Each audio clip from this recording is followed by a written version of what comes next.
Welcome, everybody, and thank you all for attending. As you know, today's topic is about how to respond to California's new expanded anti-restrictive covenant laws, which go into effect on January 1.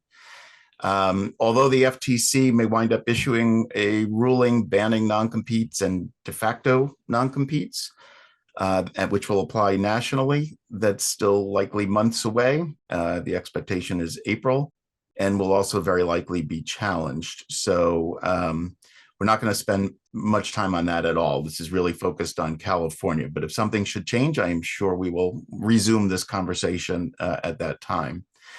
Audience members, welcome. Thank you for coming. Please feel free to ask questions in the question and answer box. We have a truly outstanding group of lawyers from around the country who handle these kinds of matters every day. And so now's the time to ask them questions. So please do feel free to submit them. Given the amount of time that we have, although we've got 2 hours set aside for this, it may wind up being that we are very tight as we make our way through this. So to the extent that we don't answer your question during the course of this webinar, please do feel free to reach out to any of the panelists. You can email them directly, or you can email me and I can pass you along to them, whatever is easiest for you. Also, if you are for the speakers, if you are not the first person to speak, please raise your hand. That'll shift you up to the top of my screen, and I will call on you in the order that I see your hands go up. Please, everybody, keep your answers as short as possible, just so we can make it through to the whole agenda and make it through to the end, which is where we're going to be talking about some of the practical tips. Also, please remember that today's program is being recorded, and the recording will be made available afterward. So our agenda for today is we're going to do a little table setting with the current state of the law, focusing again on California. We're going to turn to what the new laws in California do, and next we'll turn to what companies and agreements are actually going to be affected by it. And you'll see there may be some question about that. We'll talk about how they're going to be affected, and then lastly, what can be done to limit the impact or otherwise protect your trade secrets, confidential information, customer relationships, and other recognized legitimate business interests. Remember that this is a brainstorming session, so all ideas and comments are welcome. That said, nobody is speaking on behalf of their firms. These are all individual opinions, and really are just trying to work our way through. So all opinions are welcome. For polling questions, I do expect that at the end we'll have a couple of polling questions. The thing to know is those questions are anonymous. Your names will not be recorded anywhere. So, and they're for speakers and for panelists, for speakers and for the audience. So please do answer the questions, because that'll give us some ideas about how to move forward from today's conversation. So with that, why don't we get started with a summary of California's current law? And I think Mindy Morton, can you please give us a summary of California law at a high level? Absolutely. Good morning, everybody. So the section 16600 of the Business and Professions Code in California, which is where the non-compete statute lives, basically says that every contract, unless otherwise provided, by which anyone is restrained from engaging in a lawful profession, trade, or business of any kind is to that extent void. What does that mean? So basically, California has decided it has a public policy, and they think that employees should be able to pursue any employment they want. There should be employee mobility. Many people say that's where Silicon Valley came from and why it is what it is. But the public policies that employees have and their interest in their own mobility and in choosing employment is kind of more important than what a business might want to do to prevent them from competing. And to be clear, the contracts that are void are ones that affect the employee after they leave. So you can certainly tell them that they cannot compete with you while they're employed by you. you can certainly, make sure, they're actually doing their work for you. They do owe a duty of loyalty, but it is post-employment. So a few things to know about that. First of all, if you have employees in California and you say in your contract that it's another state's law applies, under the current statute, the courts are not going to enforce that in California. They think that there's a strong public policy, and they have been pretty forceful in doing that. If you try to do a forum selection clause, also, if it's for a California employee, they're also not going to enforce that. When they say restrain, that is very broadly interpreted. It's not just kind of outright prohibitions. It's also things that would limit the employee's abilities. It's not just limited to non-compete covenants. And of, I think, particular interest to our panel today is that also there are court cases that apply that to overly broad confidentiality agreements. The other thing that is interesting about how California courts have enforced this, they will not blue pencil your contracts if they violate, if the court finds it to violate 16600, they will just declare the contract void. So that I know in other states that is not the case. So that's something to keep in mind. Also, generally, even the federal courts for a while try to say, well, if it's really a narrow restraint, it's okay, like with just duration or geographic location. California state courts said no. And there's a number of cases, including the famous Edwards versus Arthur Anderson case. However, there are exceptions. So if you were selling the goodwill of a business, so maybe not the entire business, but the majority of the business, you may have a covenant with that person who is selling not to compete. And if you're selling all or basically all of the assets of a business, the same thing. Partnerships, you can also have non-compete clauses. And then, again, probably of most interest for our panel, you may use covenants to protect trade secrets. So if you can have some sort of non-competitive covenant if it is necessary, with the emphasis on that. And the one thing, what we don't know is going to happen, the Edwards versus Arthur Anderson case did not address the trade secrets exception. So we don't know what future courts may decide to do with that. We think it's probably likely that they'll uphold the trade secrets, but they explicitly declined to recognize that. Now, I think there's other courts that have said it's really not an exception to section 16600. It's really, we have a statute, the UTSA, and that governs trade secrets, but something definitely to keep an eye on. And just I think that's for the audience on the Edwards versus Arthur Anderson, that was a California Supreme Court case from 2009, I think it was, that said, that basically said when we said no. 2000. What was that?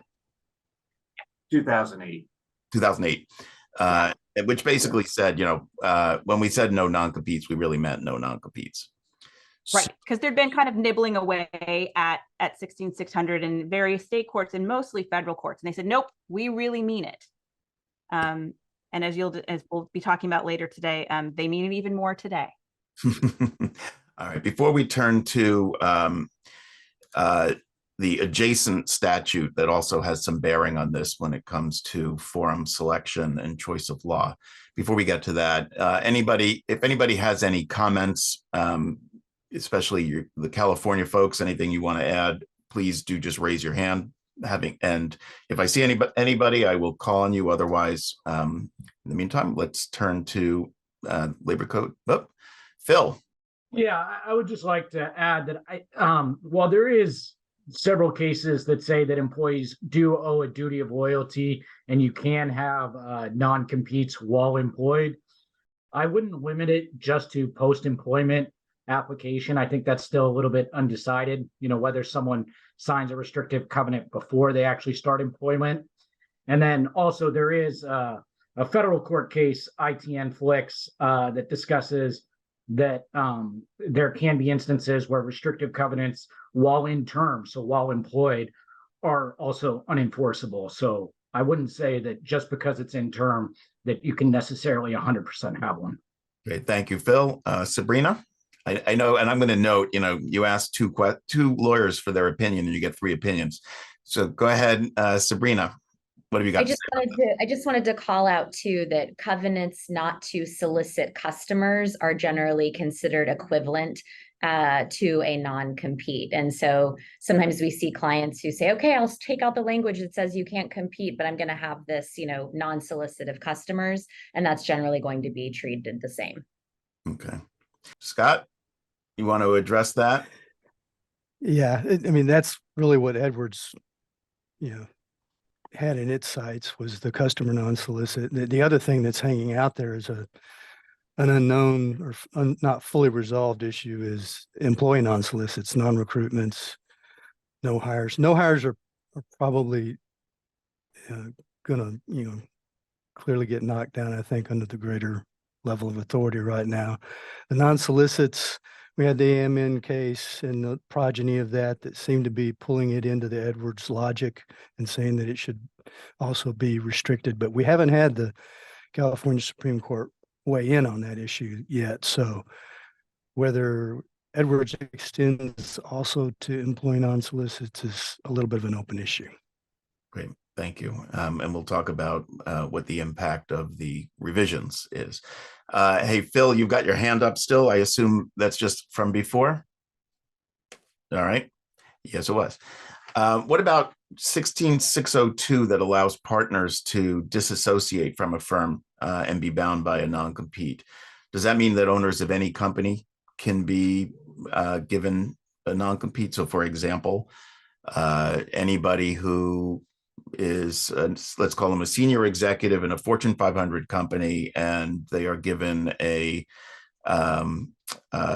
stock option agreement, and in exchange for that, or even RSUs, restricted stock units, and in exchange for that, they agree not to compete.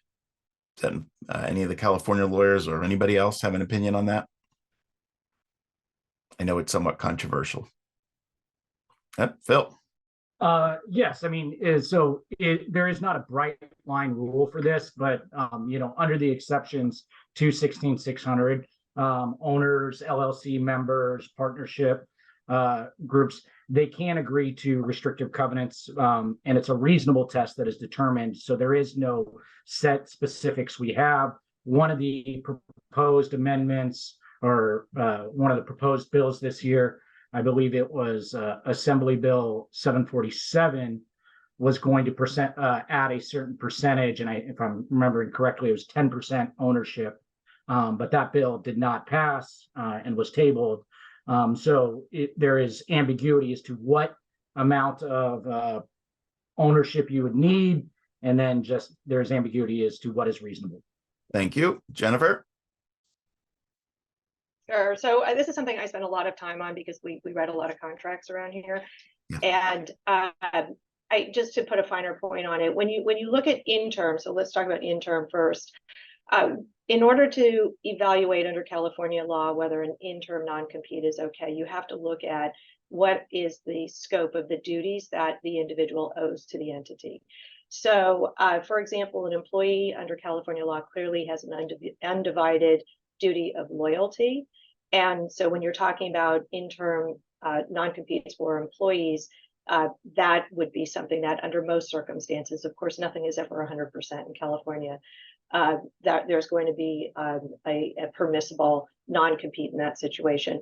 And just to give folks some of the cases, the key cases I always look to, Angelica Textiles versus Park. Sorry, I don't have the site with me. I always, if you Google Angelica Textiles, it'll come up. That's the key case on that. For partnerships and LLC agreements, you have to look at partnerships, LLC agreements, and corporations differently, because under California statute, they owe different duties. So, for example, a manager in a limited liability company has fiduciary duties, a partner has certain fiduciary duties. So whenever you have those duties, then you should know in term, it's fine. Owners of a corporation, the rule is slightly different. And so you need to look at, so for example, an owner, if you own stock in Apple or something, you can't be prevented from competing with Apple. So you don't have those same duties. That's where you start to go to the post ownership, or post, I guess it would be post ownership or disassociation from a partnership or an LLC then you look at the specific rules in California. For disassociation from a partnership, there's no requirement as to how much of that partnership you have to own. LLC, probably the same thing, and not a lot of law on it under the various statutes. For a corporation, there's no clear line, as I think we just heard, and the analysis that the courts apply is this a sham? So you can't give somebody 1 or 2 shares of stock, and then when they leave, you have to sell the whole thing back. You can't say when they leave that you're going to have an enforceable non-compete. There has to be enough of an ownership interest to trigger the transfer of goodwill, and that could be 10%. It could be less. I think if you own 10% of Amazon or Tesla, you'd be pretty wealthy, and you'd probably be able to get an enforceable non-compete. The percentages have been as low as, I think, 3% has been approved in California. I think there might be one case that is even less than that. So but it's a case by case analysis. Great. Thank you very much, Jennifer. Danielle. And Yeah, the site actually, before you go, the site is 220 California Appellate 4th, 495. Go ahead. Sorry. I would just add where I see entities get in trouble in this area is, even if they do have a potentially valid exception under one of the exceptions that Jennifer just reviewed, the non-compete really needs to be tied to the transaction. Sometimes you have people withdraw from a partnership, withdraw from a LLC, or there's a dissolution of the partnership, or someone is leaving their interest behind in the corporation, but they stay on in some sort of employment capacity. There is case law out there that suggests that any non-compete needs to be tied to the transaction documents, the sale agreement, et cetera, not to the employment agreement, because post-employment restrictive covenants are void, period, hard stop. And so that mistake gets made often, and that's one people should look for. Thank you very much. And Jim Pooley, final comments on this. Yeah, I just wanted to point out the sham case is Bosling Medical. If people want to look at that, that's 161 Calap 3rd 284. And the case that Jennifer was referring to that approved a person who had a 3% ownership was Vacco versus Vandenberg, and that's 5 Calap 4th at 34. Thank you. We're going to move on to the next. I know there's a question. We may be able to come back to that. If not, please just follow up and we will get you an answer. Next question, Labor Code 925, which went into effect as of January 1, 2017, says that it echoes what Mindy had described before, that there is a prohibition on employee agreements that include outside of California choice of law or choice of forum. There is an exception for that. And so that exception says that the key exception is that if you are represented by counsel in connection with the negotiation of the non-compete, that prohibition on the use of out of California law and forum does not apply. So, Mindy, you want to address for us how the courts inside of California have applied that language? Yeah, I mean, they've actually been very willing to void the contracts, and importantly, they award attorney's fees, because otherwise, these employees who are facing this, it's pretty expensive to challenge these contracts in court, and so you can get injunctive relief and attorney's fees. Now, injunctive relief, like occasionally we run into these things where we have somebody filing in California and somebody rushing to file in Massachusetts. They don't mean they're going to enjoin the court in Massachusetts, because you can't do that. Right. But they can enjoin the company from enforcing and have. And they're just like they are very active in refusing to blue pencil what they consider unenforceable contracts. They are also very active in granting these claims under 925. Great, thank you. Outside of California, Danielle.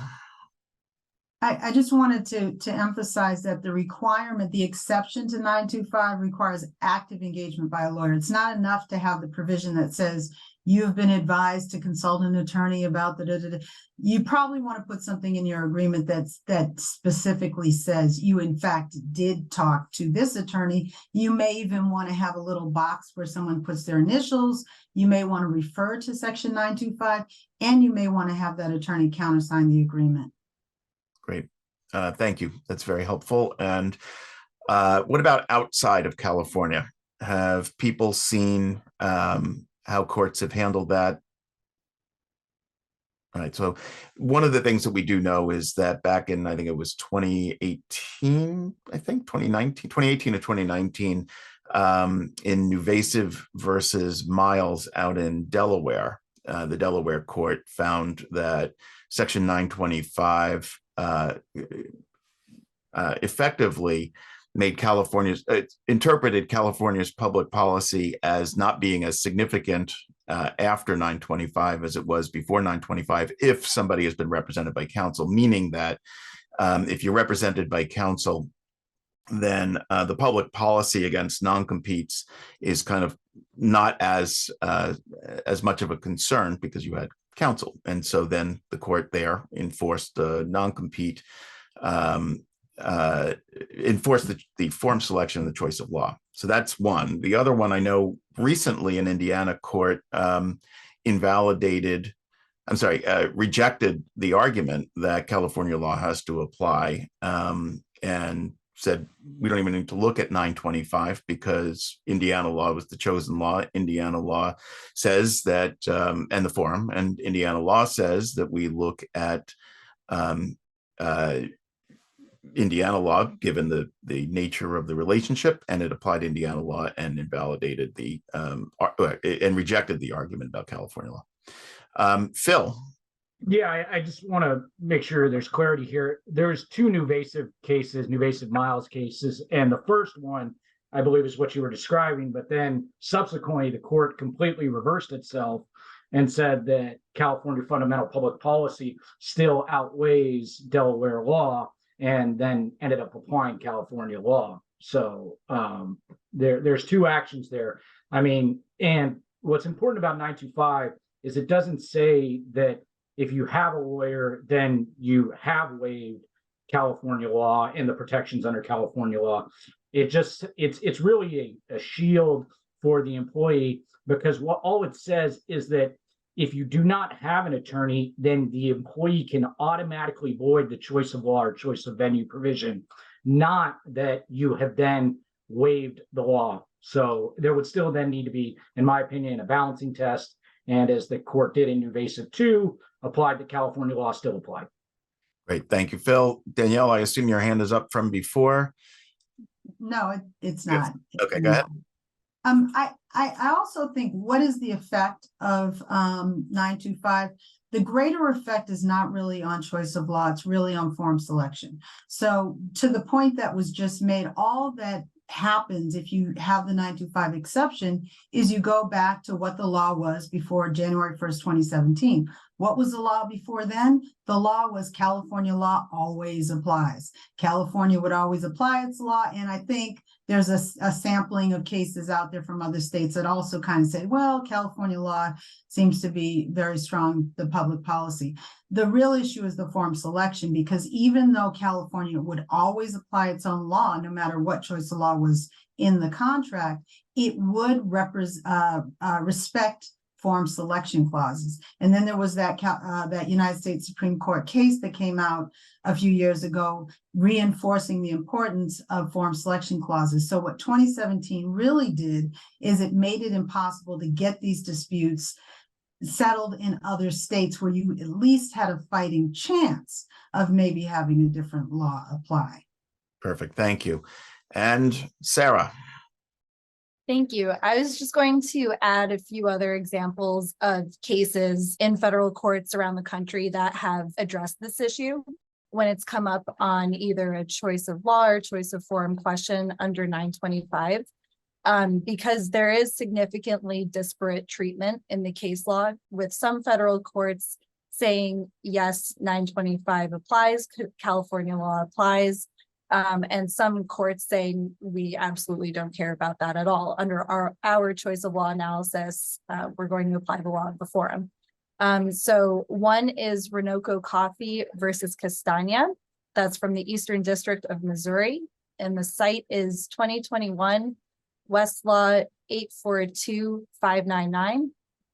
In that case, the district court there held that the majority of the case law went in favor of not applying 925 when another state's law has been chosen by the parties in the contract.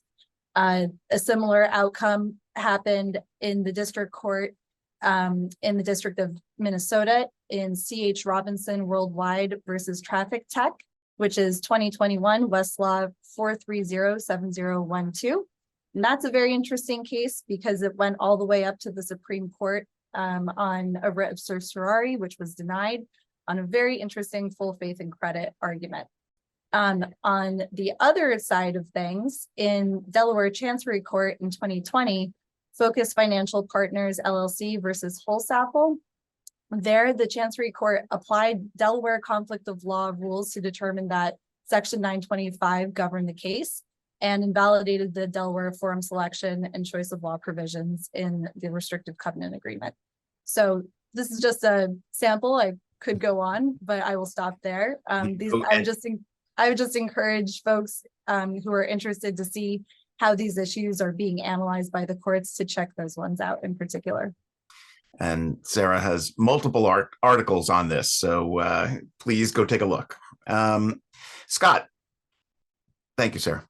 Yeah, I was just going to point out, I think, to one of the point Danielle made in the second invasive case, one of the things the court focused on was whether or not there was actual representation, in particular in negotiating the choice of forum.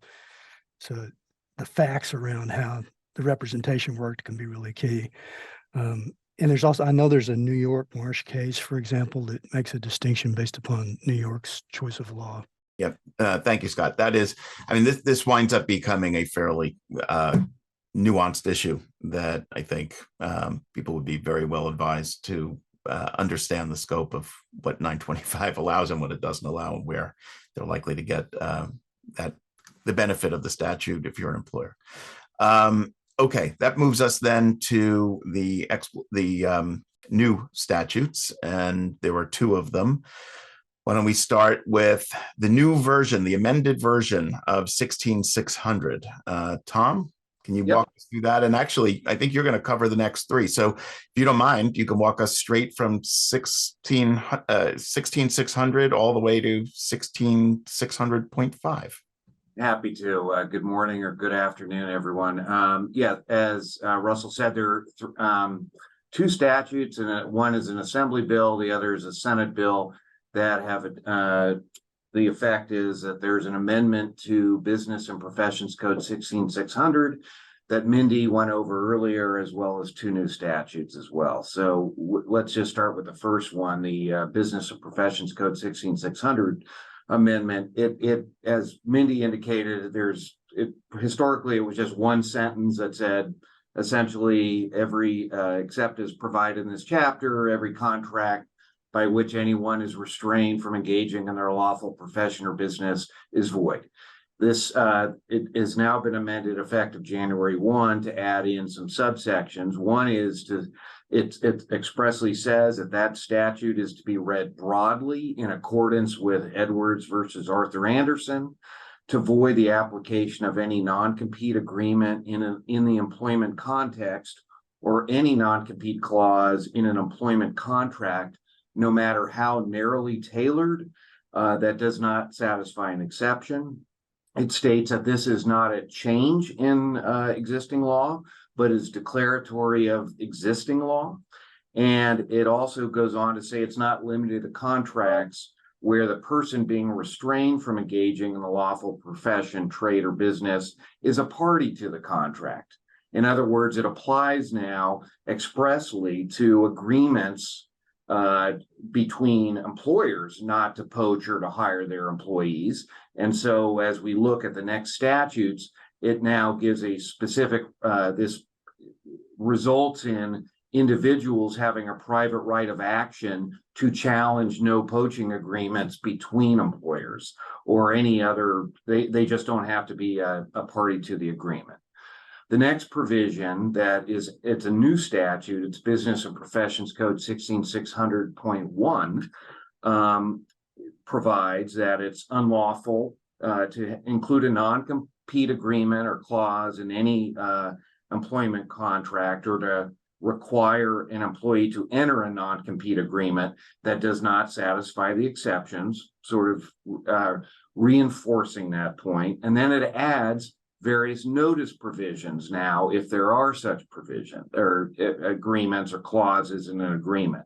It provides in section B1 that for current employees, or former employees who were employed after January 1, 2022, so after January 1 of last year, whose contracts include a non-compete clause, or who were required to enter a non-compete agreement that does not satisfy an exception, the employer has to, by Valentine's Day next year, February 14th, 2024, notify the employee that the non-compete clause or non-compete agreement is void. And then it goes on to explain that the notice has to be in the form of a written, individualized communication to the employee or former employee, and shall be delivered to the last known address and the last known email address of the employee. So it's not enough just to give an email. It's not enough to just send a form email to employees. It's got to be individualized. We've put together a sample, but it's got to be individually addressed. And it also, I believe, has to include a reference to the actual clause in the agreement and sufficiently describe the agreement or identify it. And then it goes on to say, if you don't do this, give this notice, it's a violation. It constitutes an act of unfair competition and violates what is another provision of our unfair competition law, section 17200 of the Business and Professions Code. And what that means is it allows for equitable remedies such as injunctive relief, disgorgement, and declaratory relief and other equitable remedies.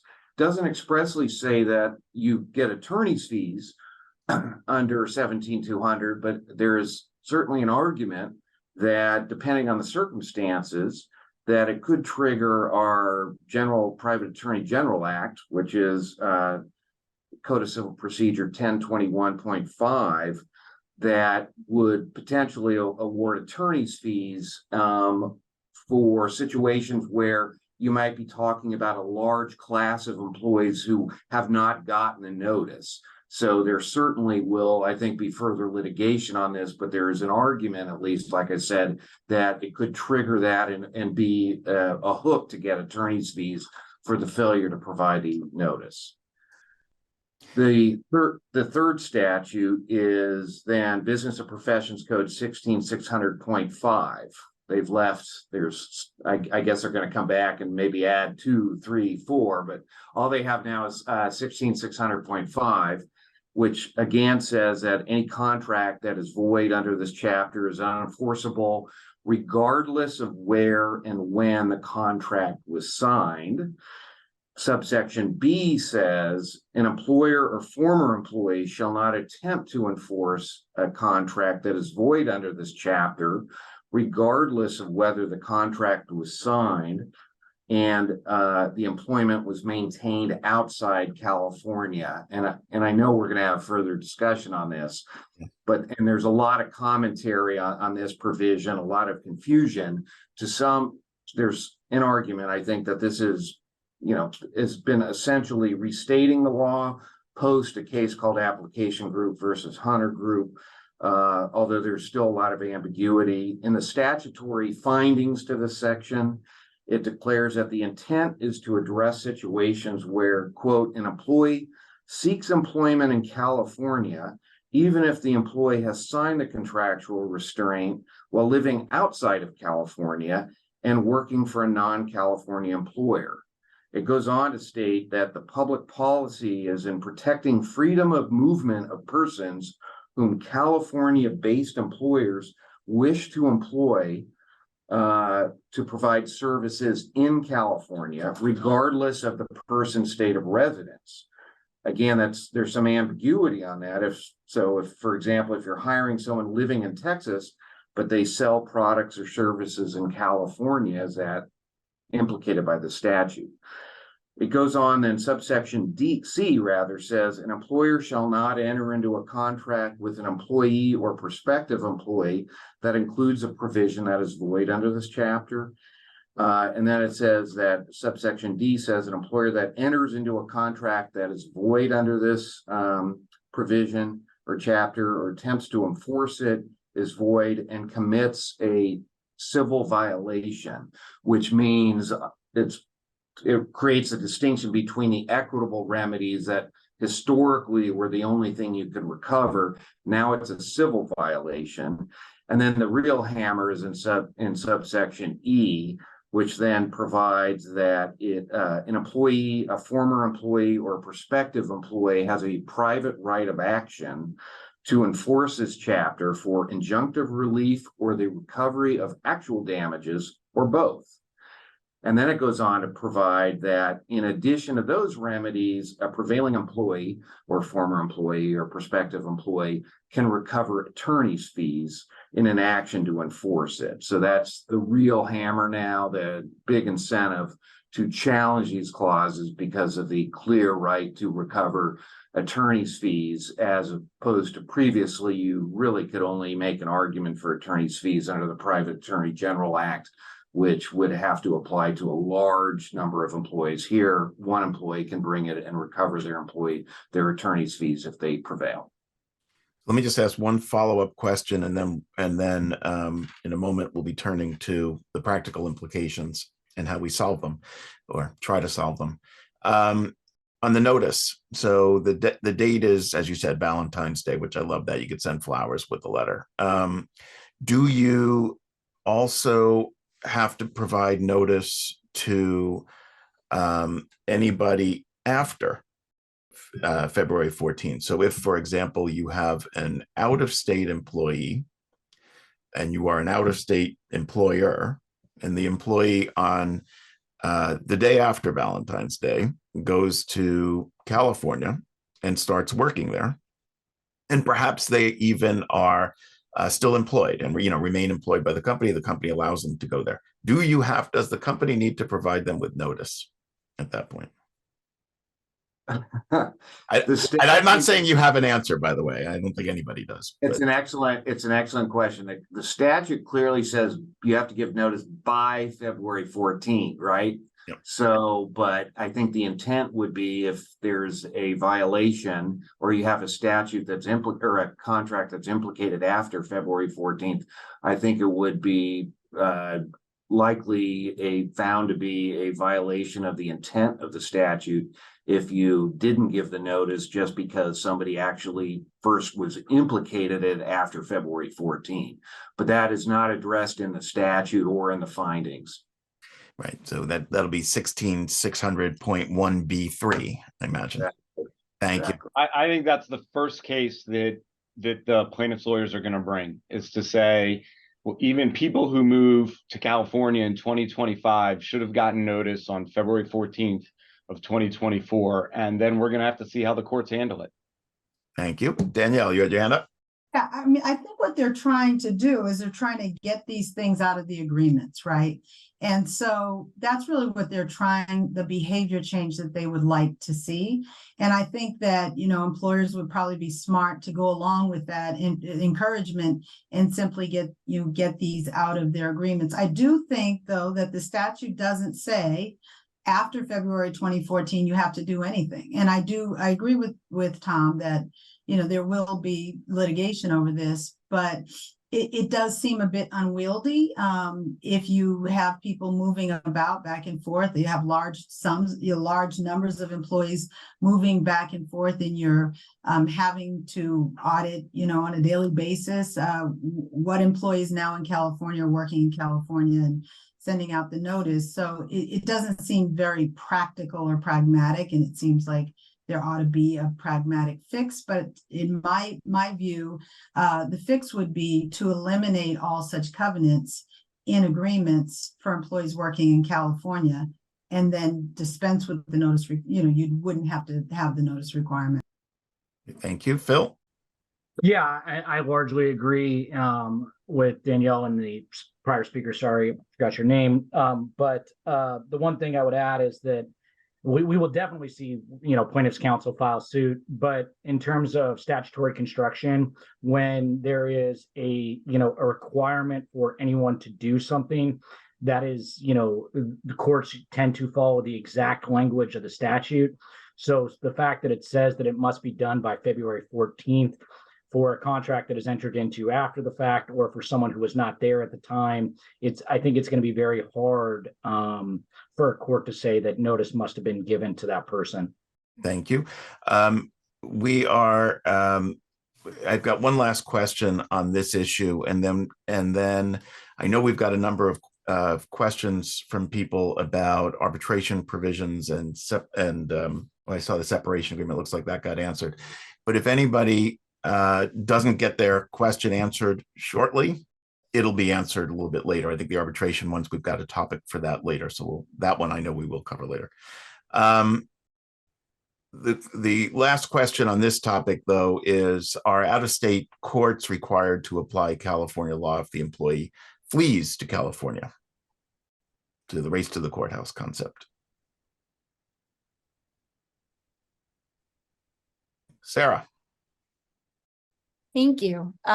So I think that what we heard about earlier with Section 925 are concerns that are even more amplified with 16605, because what this has done, as you just alluded to, Russell, is increase the potential for employees from all around the country to flee to California to seek the benefits of the statute. So if you take the hypothetical of a New York company that employs a New York resident, and if this sounds like a very spooky reminder of civil procedure from law school, it's because it is. The parties enter into an employment agreement. Let's say it has a non-compete, choice of law clause selecting New York, forum selection clause also selecting New York. The employee resigns, moves to California, and starts working for a direct competitor. What can the employer do? So could they sue the former employee in California? That seems like a pretty straight path to failure, given the explicit language of 16600.5 and also the prior results in the case law under Section 925. So could the employer sue the former employee in New York? This seems a lot more promising given the extremely favorable jurisprudence in New York on forum selection clauses. But with that statement, you can also understand that you're now looking at a state-by-state analysis on this issue all over the country. You'd also have to establish personal jurisdiction over the employee, which is likely, but not necessarily guaranteed despite the existence of the forum selection clause. Could the employer sue the new employer in California under, let's say, tortious interference? Probably going to come out saying that there can be no tortious interference with an invalid contractual provision. And finally, could the employer sue the new employer in New York? If you're going to try to establish personal jurisdiction over a California company, and let's say for argument's sake, there's no business in New York, that's up for dispute as well. So, depending on the case law in a given jurisdiction, it seems like suing the former employee in New York in this hypothetical would be the best chance of success. But this is definitely a matter that is to be seen and to be resolved. All right, thank you. And I see we have a bunch of hands up because I know this is actually one of the key issues with these kinds of cases. It has been historically, and it will continue to be. So let's go through these questions quickly, or these comments quickly. Jim Pooley. Yeah, thanks, Russell. I think one of the things we need to keep in mind is that if it's an employee of any consequence, then the strategy is going to be not just to have them move to California, but immediately file a DJ action and get a restraining order against enforcement of the agreement. And then of course, the courts in other states would be probably likely to respect that. Thank you. Ben, I'm going to have you go next, even out of order, just because I know your history on this, although you've disappeared. Am I still there? Oh, there you are. There you are. Thanks, Russell. Yeah, I was just going to throw out the idea. It's sort of the converse of what Jim just said, which is now when we're filing an action against a former employee to enforce a non-compete somewhere other than California, should we also seek an injunction, not only enforcing the agreement, but prohibiting the employee from filing an action in California or anywhere else to try to invalidate the agreement? I don't know whether that relief would be granted. There's probably a lot of judges that will be reluctant to grant it, but it's something that we're going to need to think about in light of the new law. Great. Thank you. Tom? On that point, what I would just add is I think if we're likely to be talking about federal judges, most likely in these battles between states, and at least the ones that I've dealt with in California, Northern District of California particularly, are never going to enforce or go along with an order from another state telling them that the employee can't file the action. And I think the bottom line on this is, and this comes up quite a bit, where you have these competing litigation in different states, that, it really comes down to what the choice of law analysis is in the individual states. California has a governmental interest test. They're going to look at, and that's what most states are going to look at, who's got the overriding interest here. And a lot of states are not going to listen at all to California. A lot of judges want it in other states, regardless whether it's New York or wherever you're talking about. But California judges are going to recognize because of Edwards, that this is an overriding strong public policy. And so as a result, they're not going to really listen to other judges in other states as well. Great. Thank you. Is that John or Sabrina? It's John, Russell. Thanks. I just wanted to flag the issue based on prior experience that perhaps we should come back to at the end in discussing potential challenges. The hypothetical posits that the employee is actually moving to California or actually providing California services. And I think one thing to be aware of, because I've seen it and litigated it, is the fake, phony escape to California, where the employee and the new employer claim that they're being hired to work in California, but they aren't really. And the statute, while it doesn't define who it applies to, impliedly in the recitals, it says it applies to employees seeking employment in California or people outside of California providing services in California, which purports to reach remote workers. But people who fake the escape to California should still be subject to suit, certainly in their actual home jurisdiction, but perhaps in California as well, because the reach of the California legislature in a federalist system is not unlimited. So I think I wanted to flag that. Thank you. I mean, that's a critically important point that I think Jim Gale, who is not next, but will be called on in a moment, is going to have some comments about. Chris. So the first thing that comes to mind for me is, and I had sent this to you ahead of time, the contracts clause of the Constitution. It's like, I'm sorry, but as an East Coast person, I don't really care what California says. I'm going to sue you in New York in federal court. I'm going to seek injunctive relief. I'm going to seek to enjoin the California courts. And it's going to be all about the fact that California has no right to eliminate a contractual right in New York.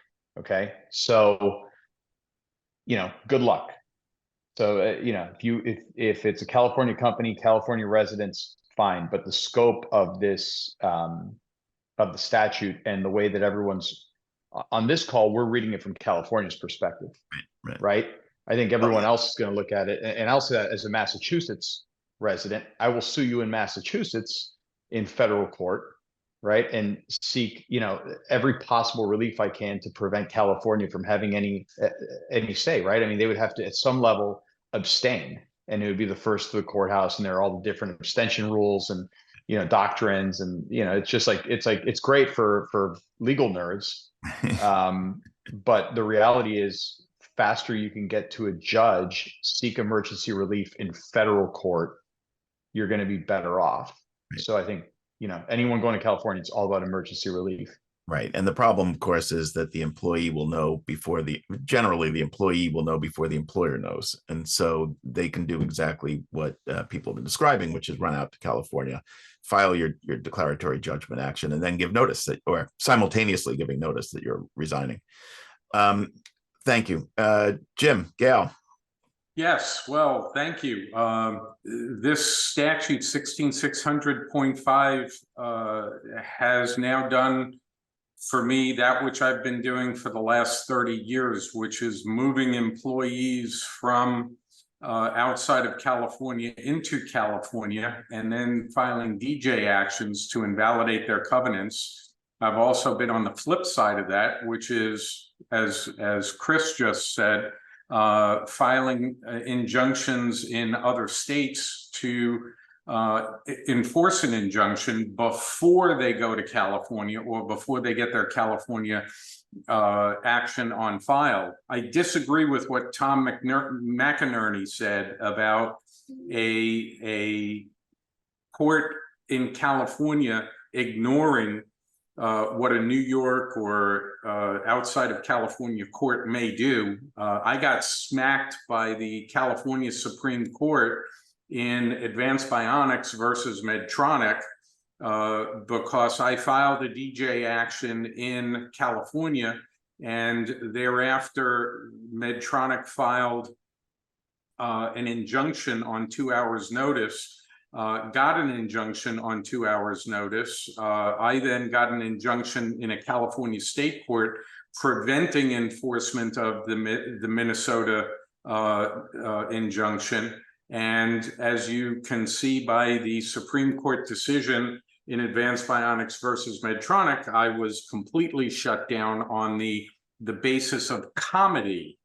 And so I don't see how 16600.5 is going to address the comedy issues. And I think Chris is correct that in fact, there's going to be a lot of problem in shutting down injunctions outside the state of California. Now, that having been said, I think you're right, Russell, that in fact, the employee knows first what the employee is going to do, thereby giving the employee an advantage to file a DJ action quickly under 16600.5 in California. I do that a lot and have done it a lot and have been trying to do that which now 16600 has codified. 16600.5 has codified. So bottom line is you're going to also deal with issues relating to first to file rule, both the first to file rule in federal district court, assuming you have two parallel federal actions. You're going to have to deal with the first to file rule or the first to serve rule if you're in two parallel state court actions. And so if you file a New York action first in state court, New York state court, and it is not removed, and thereafter the employee files a state court action in California, technically, the California court should stay that action until the New York state court action finishes its action, regardless of what 16600.5 says. So that's my 2 cents, and I'm sticking by it. Thank you, Jim. Scott, and then Jim Witz for any final quick comments on this. Yeah, I think we're missing one thing here that is a major change in because we've had this dueling jurisdiction thing for a long time, and often what happens is both cases run, and whoever gets to the final judgment first gets full faith and credit, and that's kind of how it gets resolved. Now, with 16.5B, you have a clause that says an employer or former employer shall not attempt to enforce a contract that is void. Mm-hmm. Regardless of whether the contract was signed and the employment was maintained outside of California. So the employee who's now sitting in California who gets sued in New York can sue under that provision for damages and go, through everything that Tim was talking about earlier, not just a deck action. Right. It's an offense now. Yeah. So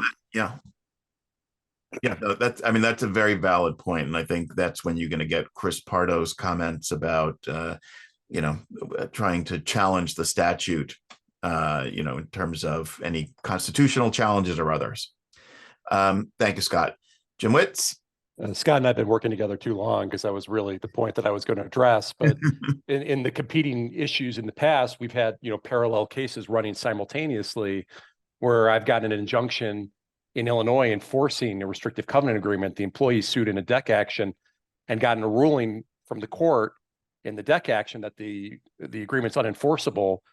And the California court had no power over my injunction in the Northern District of Illinois. But where I think this all changes, and so we rested on our injunction, and then eventually the case settled. But now you have this huge penalty hanging over you for that, potentially all of the fees in your Illinois litigation, even if you potentially win. And I think that's a material difference, from where we are. And then the second piece, I think, with the reinforcement of the public policy is that, I think the courts are going to be less likely to enforce their state's law. And I'll have to go read some more of Sarah's articles, but we've seen it obviously in Delaware and other states where they're less likely to enforce, a choice of law covenant, applying to a California employee. And I think that's just getting reinforced over and over again. And I think you'll see more decisions that are going to come down like that. Yeah, I agree with you. Thank you. Jim Gale, something quick. Very quick. The question becomes, what's the extraterritorial effect of 16600.5? Yep. Really, that's the question based on what Jim Witz just said. And can you go ahead and penalize an Illinois employer for filing an Illinois action against an Illinois employee who intends to work in California or is working remotely in California? So I think that's going to have some constitutional issues. All right, thank you. We've got Danielle, then Sarah. Jim Witz, your hand is still up. I assume that's old. Danielle, then Sarah. Just please very quick, because we can always pick up on this at the end. This is part of what we have for the end. Yeah, I just have a question about the practical effect. First of all, I agree that California cannot dictate how another court applies its laws in a dispute amongst its residents. I don't see how 16600's revisions can be read to authorize that. That seems highly problematic. Also, from a practical, I think what this law is intending to do is regulate what goes on in California. It's saying you can't do this in California. So you can go to New York, you can go get your injunction in New York, but it's not going to be enforceable in California. So my question is, but that was the law sort of already. Yeah. What is the pragmatic effect? And I think it gets complicated when you have people working remotely or when you have people working in multiple jurisdictions. But I think it's always been the case that you cannot, there's no full faith and credit of a state's police powers to enjoin. It's only money damages and so forth. So you can't take an injunction from another state and assume it'll be applied in California without California independently adjudicating the issue. So no state can, bring its injunction to California and enforce it. So I don't think any of that's really changed. I think all that's kind of still the same. Thank you. Sarah, you're going to talk quickly about the case, and then Jim, I assume you're responding to Danielle's comment about the enforceability. Go ahead, Sarah. Very quickly, because the constitutional question has come up, I just wanted to point folks in the direction of the cert petition in it's a case called C.H. Robinson Worldwide, Inc. versus Traffic Tech, Inc.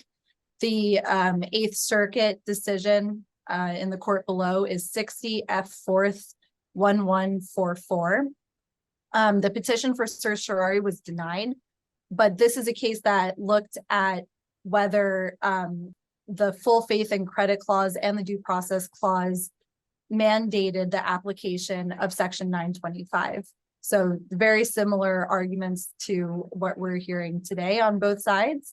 And we'll see if 16 16600 is a better vehicle for these kinds of constitutional questions than 925 was.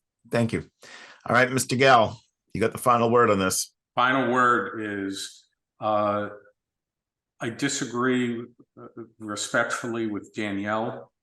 I think that you're not dealing with full faith and credit, which deals with a judgment. You're dealing with comedy.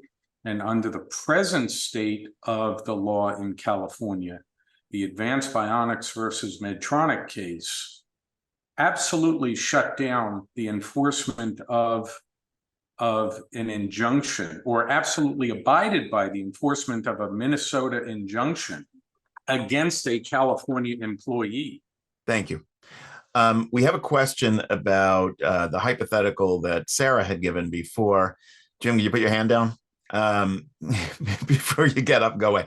The question is about, there's a statute in New York that would ban all non-competes in New York if it's signed by the governor. It's sitting on her desk. The reality is that she's very unlikely to sign that. If she does, that's another thing that we'll need to address at some point soon.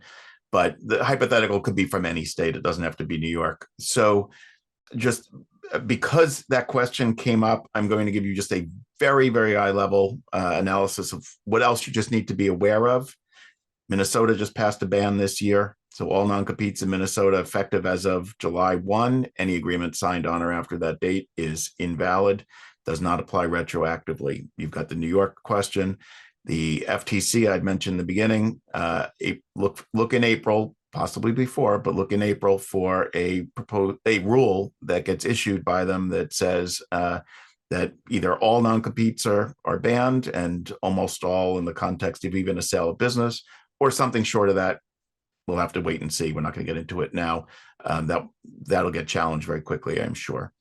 And then the other thing to know is that there are 5 bills pending in Congress, anything ranging from a ban to something short of that.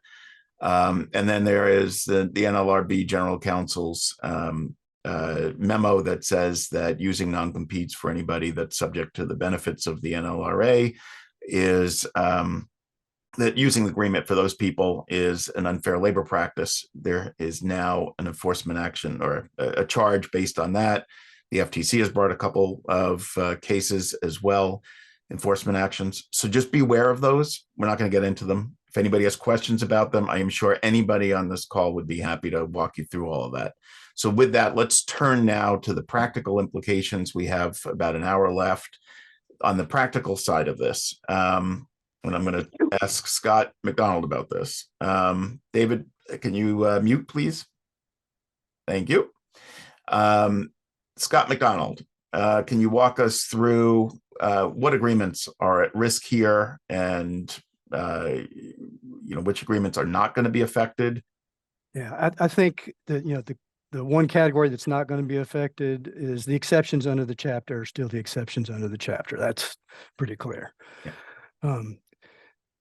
The ones that are going to be affected, non-competes, yes. Customer non-solicits under Edwards, yes. Employee non-recruitment, non-solicit, probably, but depends on whether or not California Supreme Court agrees with AMN in that line of cases. In terms of Edwards, employee no hire clauses, almost even more likely. Overbroad confidential information clauses. I think this is something we really got to be careful about. Ever since that TGS case, we're seeing more and more of this argument being made. And it'll be a place for someone to try and take something that doesn't look like an obvious non-compete and try and spin it as one to go after the fees and the type of thing that Tim was talking about. Invention assignment holdover clauses. There's a line of cases that provides that some of those holdover clauses, particularly if they're worded too aggressively, are a violation of 16600 or covered by 16600. So you're going to have to be paying attention to those. I think those last two categories are sort of sneaky things you might not expect to get hit with.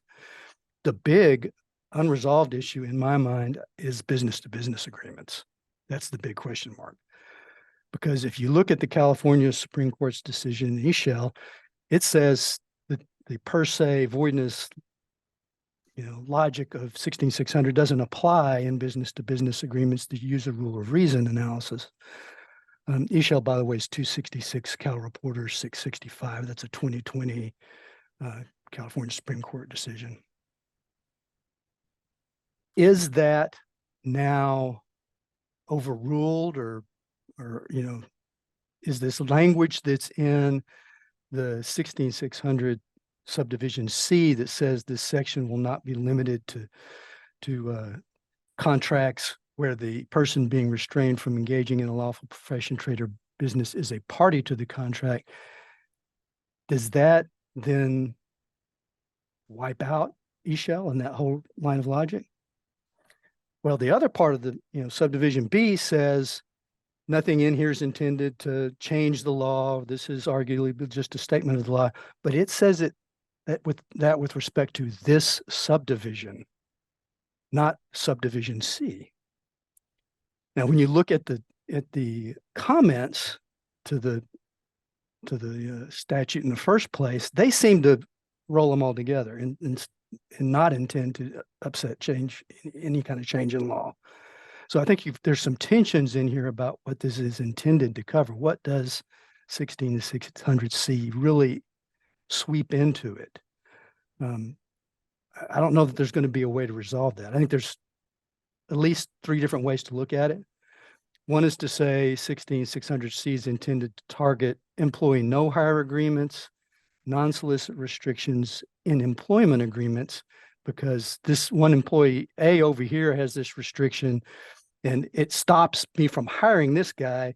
So even though this guy didn't get hired, he has a claim under the statute that this contract violates the statute for him. Maybe it was just intended to clean up AMN and swing it in. Maybe not. Maybe it's intended to really reverse eShell or create an effects-based exception to eShell, because it's really talking about what the effect of the agreement between the two businesses is. Or maybe it's both. But right now, I think there's a big question mark out there as to what this is going to do. I think Robert Milligan may have some thoughts on that based on some emails we were having. Robert, if you want to chime in, feel free. Phil, I saw your hand up. Is that back down, or you still had something to comment on? Well, I think Scott's right that I think part of what the legislator, and I've talked to, and I have a couple friends that work close to the legislator, and part of it is they were worried about the eroding of 16600. And so section 16, or the business to business exception, is fine in that if a business wants to say it won't compete with a competing business in a territorial area or something to that effect, that would be fine. But if they're trying to prevent employees, one business from hiring another business's employees, that's not going to be allowed. So I do think that is what is meant by the sub C subsection. But interested in anyone else's thoughts. Thank you. Robert? Yeah, on the issue about the AMN healthcare case, on this general topic of how this impacts business to business agreements, there's a companion case under the AMN healthcare line of cases. It's a Ninth Circuit case that found that the no hire, no solicitation restriction between the two businesses, did not violate 16600. And so, that's an important case, to read, but it doesn't answer the question that was noted about whether the legislature's intent was to overrule, this California Supreme Court case allowing business to business non-competes, and this companion Ninth Circuit case dealing with no poach type of arrangements. So I think that's going to have to be vetted in the courts. I think an answer to a lot of these questions as far as what the intent was behind the statute, that doesn't necessarily mean that the courts are going to decide it this way.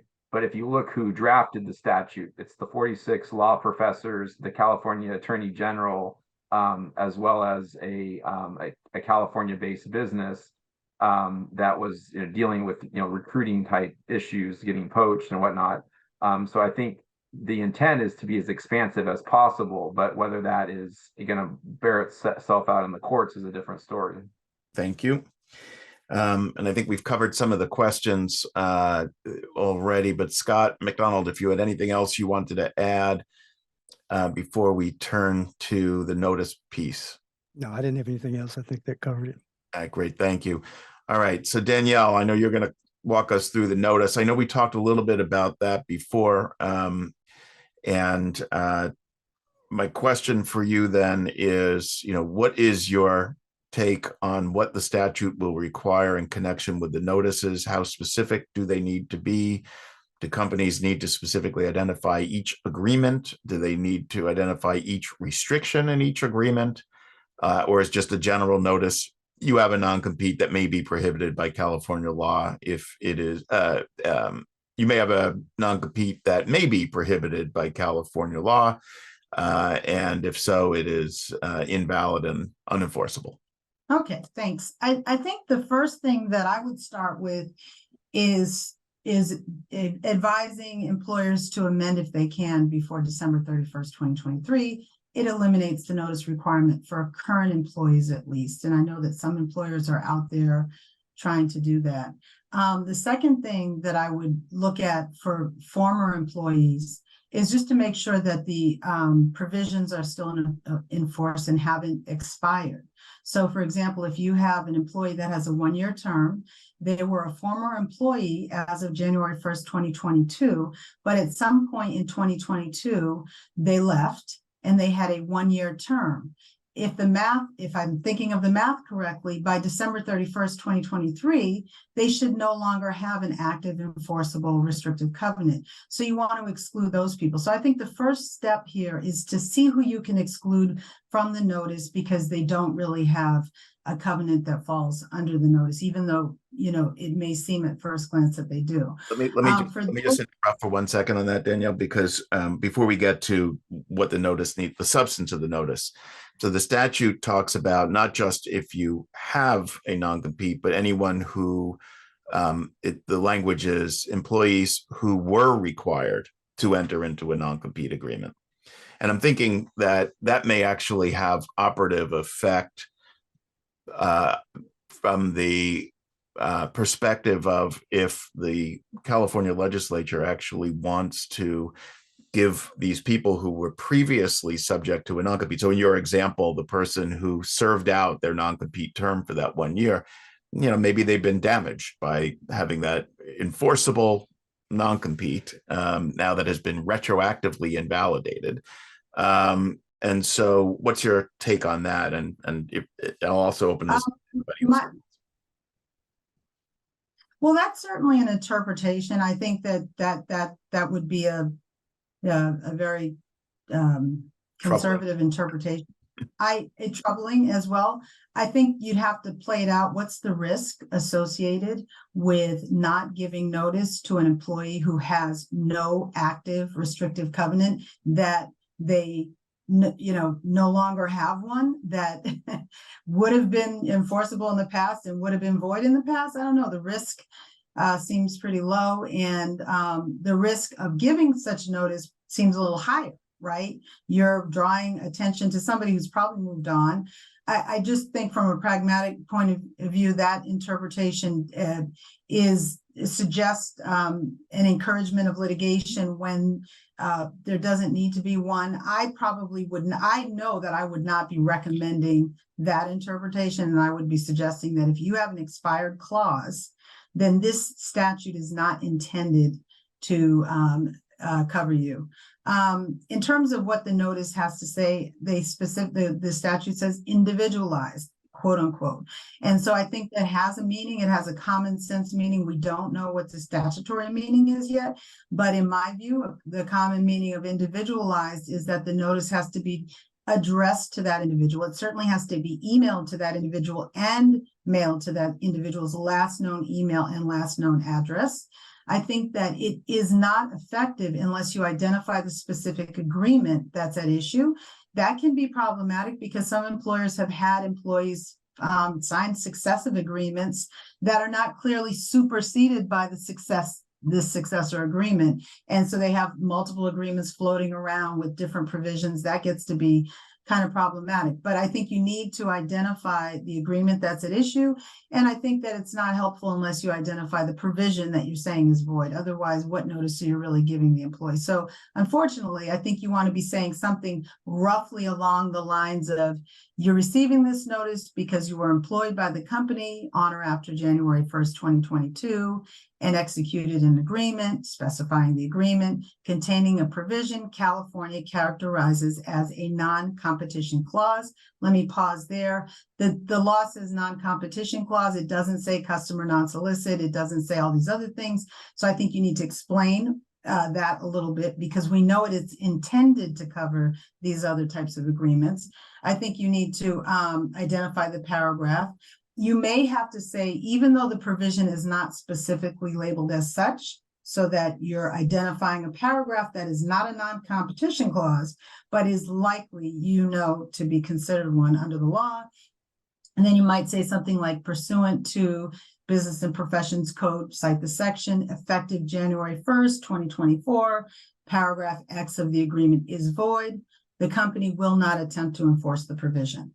If you have any questions, contact so-and-so. We could wordsmith this language to death, but I think this has the broad strokes of what I would hope to see generally in some form or fashion in that type of notice. So that's my answer to that question. Oh, that's great. Thank you. Thank you, Danielle. And that's, that is the alarm bell, right? Because for companies that have a lot of employees in California and the company's not in California, now suddenly they've got to go through and figure out who's there, who was there, who may have left, and what agreements they have. And obviously many times people will have multiple agreements, and especially if they've been long-term employees. One thing to say about this, Russell, and I've been talking with employers all week, actually, because this is the pivotal week. In California, there's no, continued at-will employment is considered acceptable consideration for modifying an agreement. But there is reasonable notice is generally asked for, and reasonable notice has been interpreted as something around 30 days. It's not a set amount of notice, but roughly has been considered reasonable. So if you're going to make a change, you may want to start making the change now and rolling out your agreement now, so you can get it executed before the holiday season and before the end of the year. I think that is a big undertaking and a big effort, as would sending the notice out to current employees. But what I'm finding from the clients that I'm speaking to is the former employee notice is less horrendous, because people aren't having massive numbers unless they have like a major riff or something. They're not having massive numbers of employees that have the agreements that fall within the specified time frame that we're talking about. So it's turning out, that's not the thing that's giving them heartburn. It's how to deal with the current employees. Great, thank you. And if we're going to go to the next question, which I know you're also going to respond to. But if anybody has any comments on this, please feel free to jump in. The next question is, so does the notice need to be sent? Well, Robert Milligan, before we go to the question. Go ahead, Robert. I think as far as the notice goes, the key language to understand about who needs to be provided the notice, obviously it deals with current employees and it deals with former employees who were employed after January 1st of 2022. I think the key language that will need to be interpreted is the language of or who were required to enter a non-compete agreement. Because I agree with Danielle that the amendment idea is certainly is certainly out there. But I think that this language about, well, what if the agreement is no longer operative? What if you switched it out so that it's no longer the operative agreement? Do you still have to provide notice to employees who were required to enter a non-compete agreement? I think that there's obviously a common sense answer to that and a business reality answer to that. But I think that language or who were required to enter into a non-compete agreement needs to be dealt with. Right. Thank you. There's the common sense answer, and then there's the California answer, right? Right. So All right. With that, I think, Danielle, I just have one follow-up question just on the for an employee who is working for a non-California company outside of California and moves to California.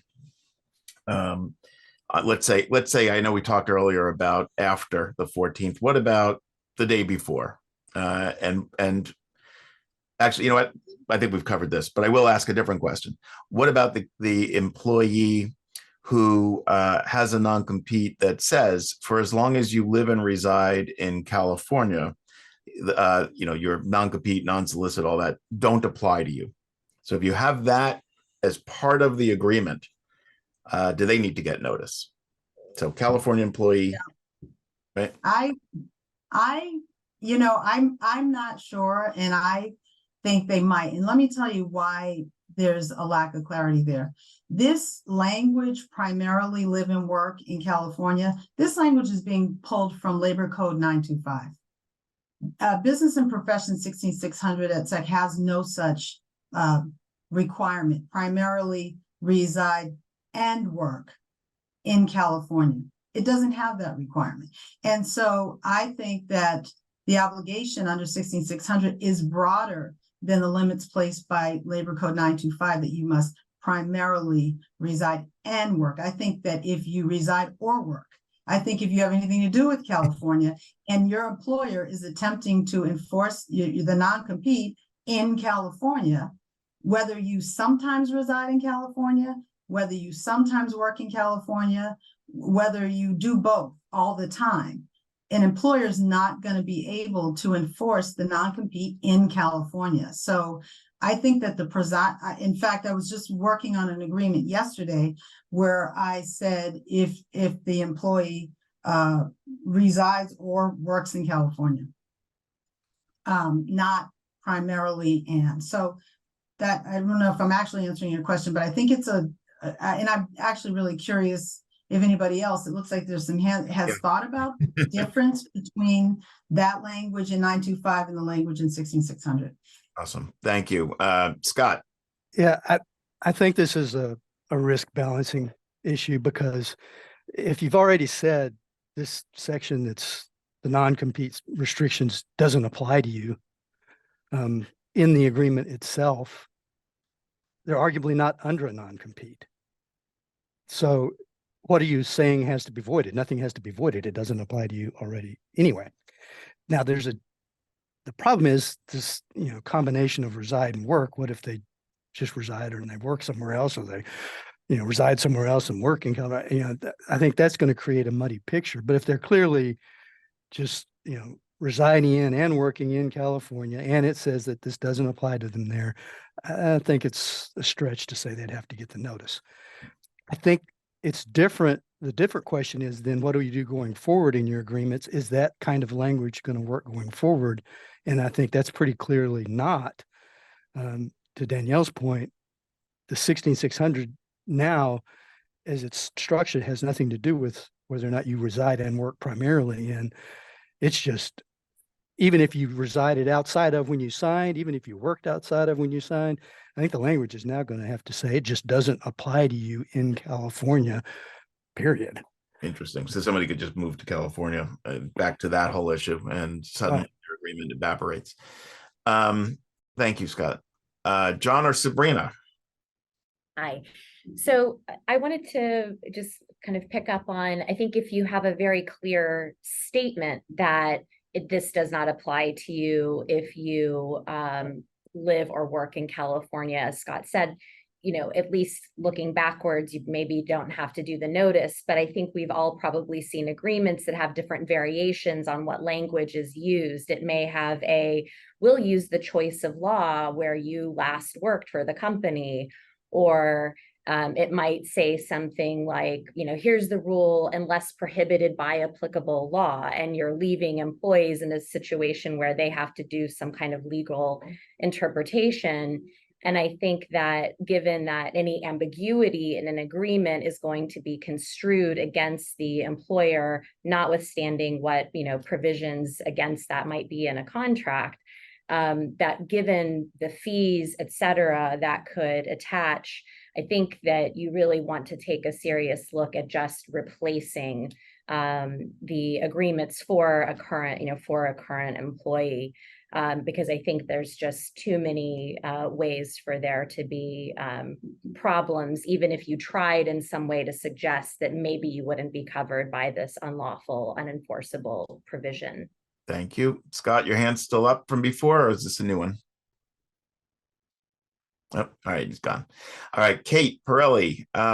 So you may not have much to say here because I think we've covered a bunch of it, but I'm going to let you address anything else you think that needs to be addressed. The question is, who is affected by this, starting with California employers? How will this affect them? Yeah, so Russell, I've just briefly, I think we have talked a lot about this, so I don't want to cover the same ground because we're running tight on time. But the question I had was, can California employees use restrictive covenants with employees outside of California? And I think for non-competes, I think the statute obviously intends to prohibit that. I think there are lots of problems with that, and I won't go into all those problems that have already been mentioned here. I do think in that situation, if the particular agreement has a non-California choice of law provision and forum provision, or as to where the employee resides versus California, you might be in a better position. But I think there's risk. It's risk continuum, as we've been talking about. I think for other types of restrictive covenants, less clear, obviously. I think if they are true,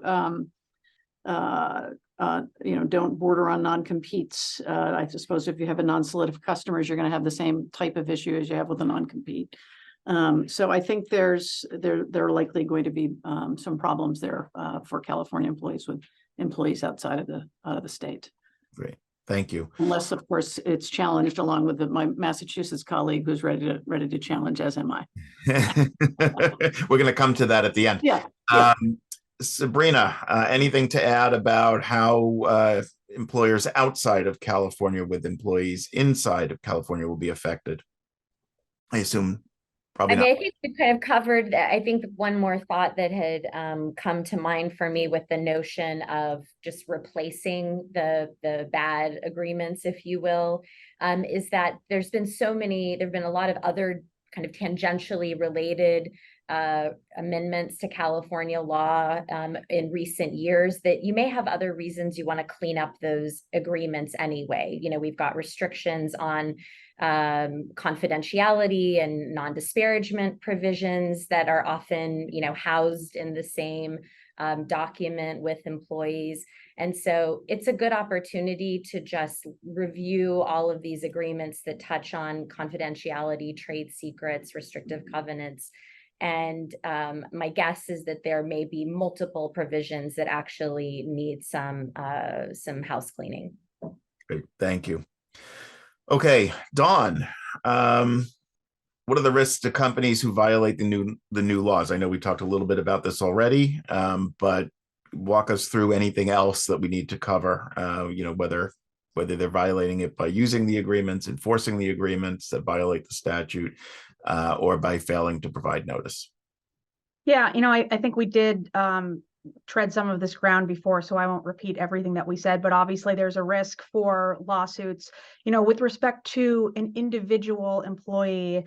Obviously, they have the ability to get their attorney's fees in certain cases, so perhaps there is some motivation there. But all things considered, I think the motivation for an individual employee to bring a lawsuit might be low because the remedies for the individual aren't that great. You need to show restitution in one example. It's not a huge payday. I think the bigger issue is the class action, because that's going to be much more of a motivator for individuals. They're going to have, relatively speaking, less time that they have to devote if they're just part of a large class. And that's really where employers should be concerned, because that could be, quite the hefty payday for the plaintiff's attorneys, especially where you have fee shifting. Great, thank you. All right, that brings us then to the strategies for how to deal with this. Oh, Jim Gale, sorry. Real quick, in response to what Dawn just said about a class action, we tried bringing something similar, a quasi-class action in the Dowell versus Biosense case, where we tried to invalidate all of the covenants in California on behalf of an individual, Deanna Dowell, and sought to invalidate all of the company's non-competes because we were representing a company that was basically raiding their employees. And the appellate court said, no, you don't have standing to bring this on behalf of other employees. And so I question whether or not a class action would be doable, and if so, how you would get standing on behalf of all other employees. Great, thank you. Danielle, I saw your hand up. Yeah, I did have, just going back to, I was just looking back at the language. It does, the language says, it shall be unlawful to include a non-compete clause in an employment contract or to require an employee to enter a non-compete agreement. So that's section 1600.1A. It's making a distinction between an employment contract that has a non-compete clause and then a non-compete agreement. Then down below, it's in the notice section, it says, you have to give notice to people whose contracts include a non-compete clause or who are required to enter a non-compete agreement. I think it's just referencing back to section sub A, where it's making a distinction between something it considers an employment contract with a non-compete and something it considers a non-compete agreement. I think that that's a reasonable way to read that. And I think it makes the most amount of sense in light of, there aren't many good reasons to let people know about agreements that they entered in the past that no longer, are enforceable. Great, thank you. John or Sabrina? I think this was touched on early on, but I think recall that aside from class actions in California, we have the lovely Private Attorneys General Act, PAGA, which it's always fun to remind people that means pay in Spanish. That we have a labor code provision which says that you can't require someone to enter into an agreement with an unlawful provision, and nobody who pursues PAGA claims is generally focused on the de minimis penalties that will be recovered by the employees. It's it's considered a bounty hunter law. And so I think we just have to be aware that that's, out there as a potential avenue for pursuing these claims with, hefty attorney's fees associated with them. Great, thank you. And before you go, I think we've covered all of this, but any additional thoughts on what California companies do with their existing agreements? Anything else to add? I know we've spent a lot of time on these things, right? Those outside of California, should they treat non-competes and non-solicits differently from no recruits or confidentiality agreements or other restrictive covenants? Anything you want to add on that, or we'll just move on? I think we probably should move on in the interest of time. My take as well. Chris Pardo, you had a comment? Yeah, so I did reach out to some friends, and we heard back from the California Chamber of Commerce. From what I saw, unless anyone on this panel knows otherwise, there's no current plan to engage in any challenge that would be sort of chamber driven, maybe down the road using a test case, but I've seen or heard nothing indicating otherwise. And that sort of takes it to the, what do you do? Right. Thank you. All right, terrific. So that brings us then to, moving forward, how are people going to start drafting restrictive covenants to address these issues? David Sanders, you want to walk us through any suggestions there? Happy to. I was confused by last time not being on mute, so I apologize. I think what we're seeing are really two schools of thought, and one is the extremely risk averse really just rely on a recitation of the trade secret laws and just rely on the most basic confidentiality protection provisions you can, remembering that California was the first state to specifically incorporate in the definition of a trade secret customer lists and customer data that was compiled, even if, that was compiled at expense to the company, even if it was available public, even if all of the individual information was compiled publicly. Then there is another thought, and I know what I think, but I'd be delighted to hear what others think as well as we get further and further past January 1st and then February 14th. The other is to go with an agreement that says things like you cannot use confidential information or trade secrets to solicit customers or to solicit employees. And I think that is that's something that I personally feel should be fine, because you are specifically stating that it's based on confidential information or trade secrets. Yet on the other hand, I understand the thought of, well, you don't really need to say that because the trade secret law protects you. So you're only saying that to confuse an employee who may not understand what that really means. And I would be interested in hearing others' thoughts on this, because I think it's, at least from where I stand, very hard to predict what the courts are going to do there. And I think we all bring our own biases of what we've seen in the past. So I do think that the careful drafter has to think through how risk averse they want to be. And of course, the bounty hunter law and the ability to claw back at things that that notice should have been given on by February 14th, 2024, well after the fact, raised the stakes a lot. Yeah. So that's really what I wanted to say about it. I think the rest of it we all know through other stuff. So Russell, if there are others who have thoughts on that, I'd be intrigued to hear what they have to say. Yeah, thank you, David. Melissa, and then Eric. So I've thought about that issue myself, David, and one thought that I've done is to put that provision inside of the confidentiality obligations and use it more as an example. So to say, here are your confidentiality obligations, and for example, it will be considered a breach if you engage in this activity. And I think if you do that, it reduces the risk of it running afoul of 16600.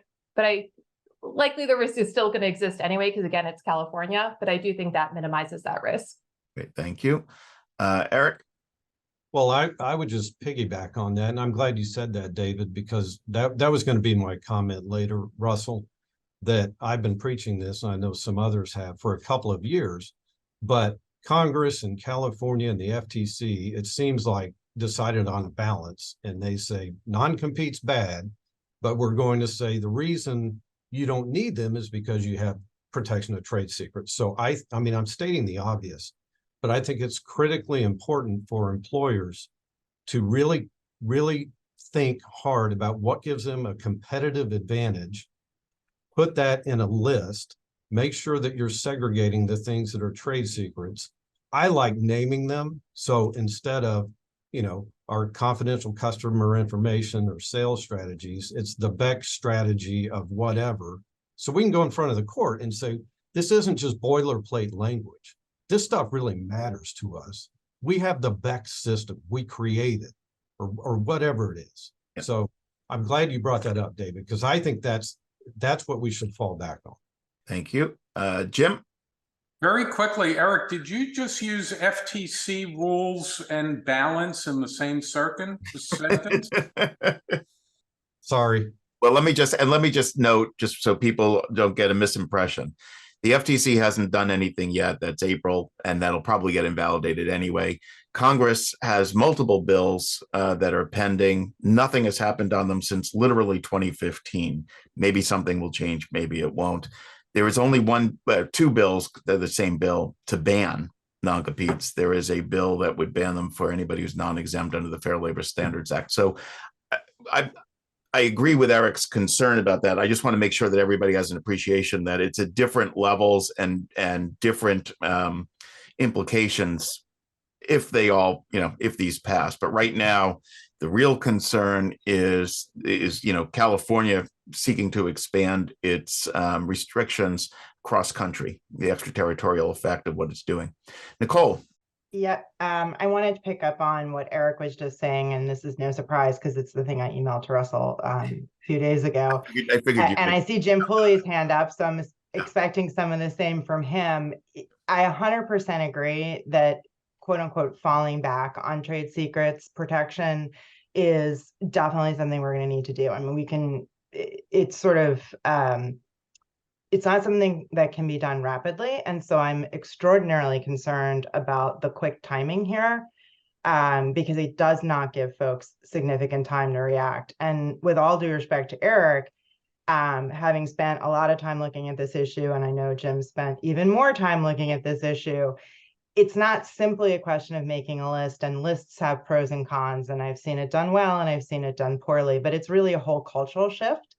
And we're seeing it. I think that companies are already looking at those types of issues, but it takes time to implement. It's a cultural shift. It's not really just a question of, checking a few boxes. I do think we're starting to see trade secrets recognized as a valid form of IP. And I think that's partially why we've been so reliant on non-competes, is because that's not been fully recognized.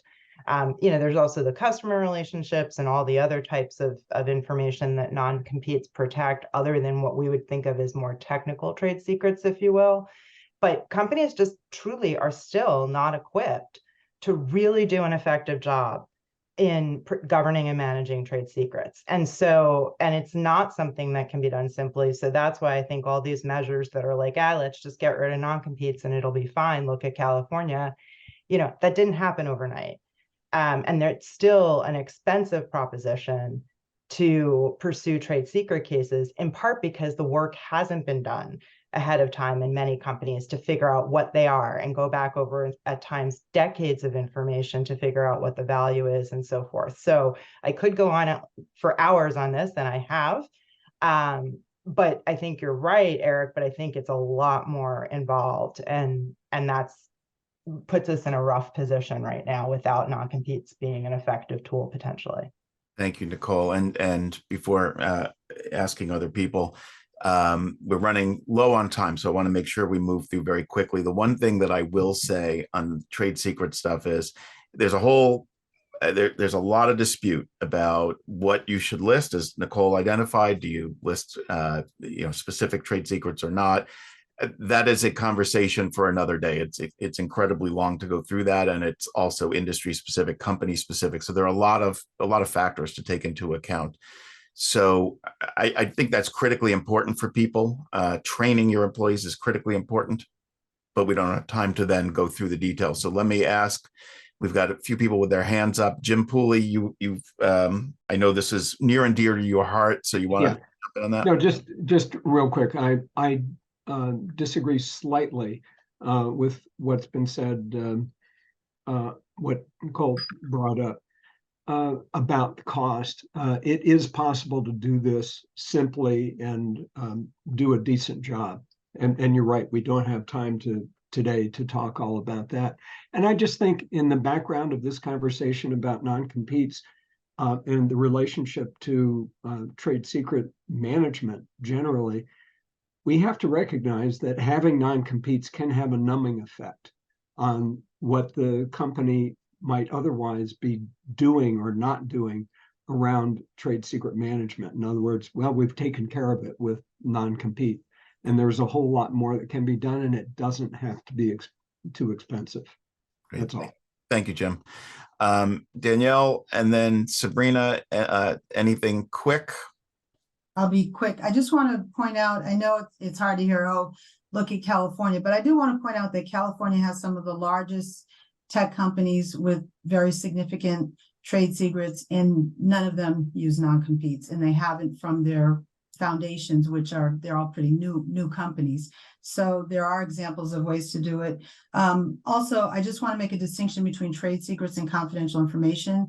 Those are different situations. Trade secrets misappropriation is a violation of the law hard stop. Using someone's confidential information is not necessarily, it's more a product of contracts, or there could be other, but it's not a statutory violation like trade secret misappropriation is. And so when you're using that that carve out in your agreement that says you may not solicit using trade secrets, should be using the word trade secrets and not the word confidential information.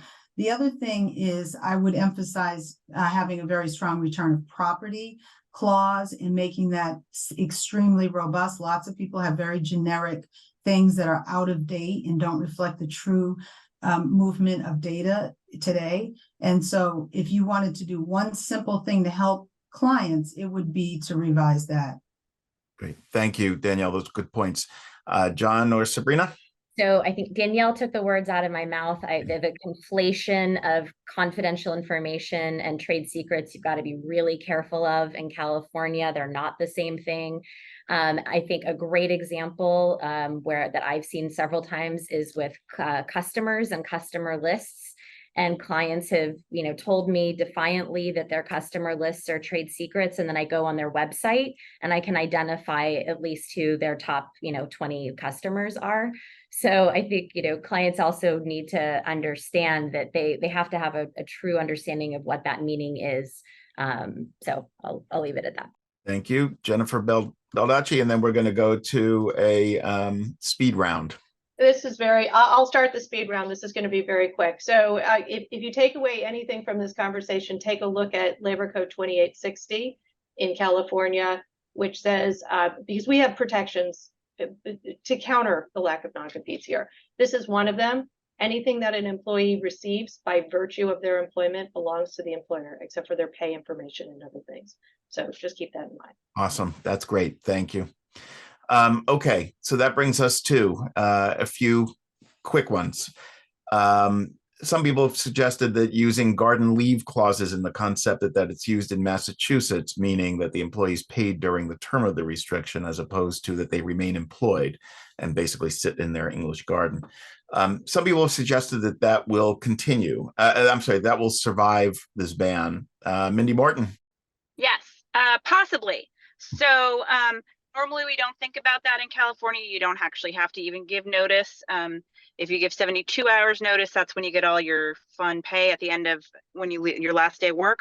But we have seen some employers that are using garden leave through a severance agreement, where the employee would continue to receive their normal salary, and they're going to stop if the employee finds new work. There's not any published cases on it that I'm aware of, but I think the legalities, that's really going to depend on whether when the employment is considered terminated. So if it's terminated before the severance payment, that might be an illegal restraint.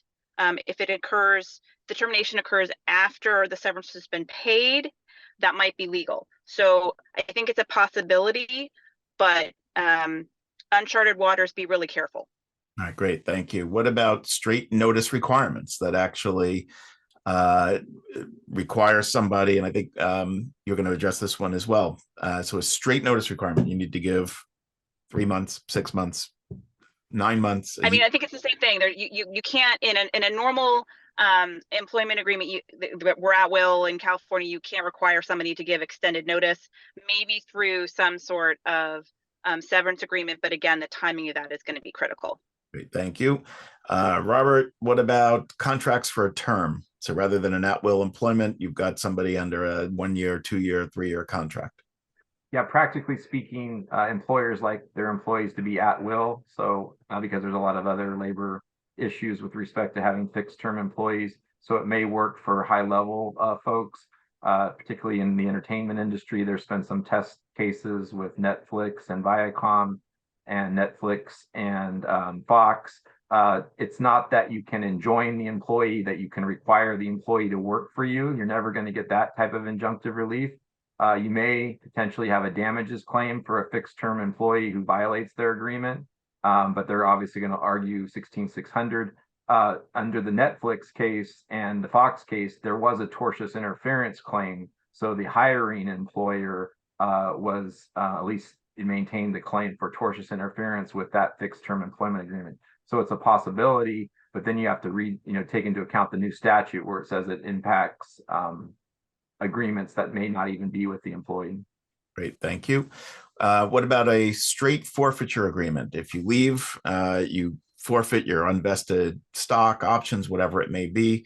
Couple that with a separate agreement that the employee, if they choose, can receive some sort of compensation, maybe tied to what they gave up, maybe not, if they don't compete. So no obligation not to compete. It's not money they're entitled to. It is purely, if they don't compete, they will be given something in exchange for that over the course of that period, or at the end of that period.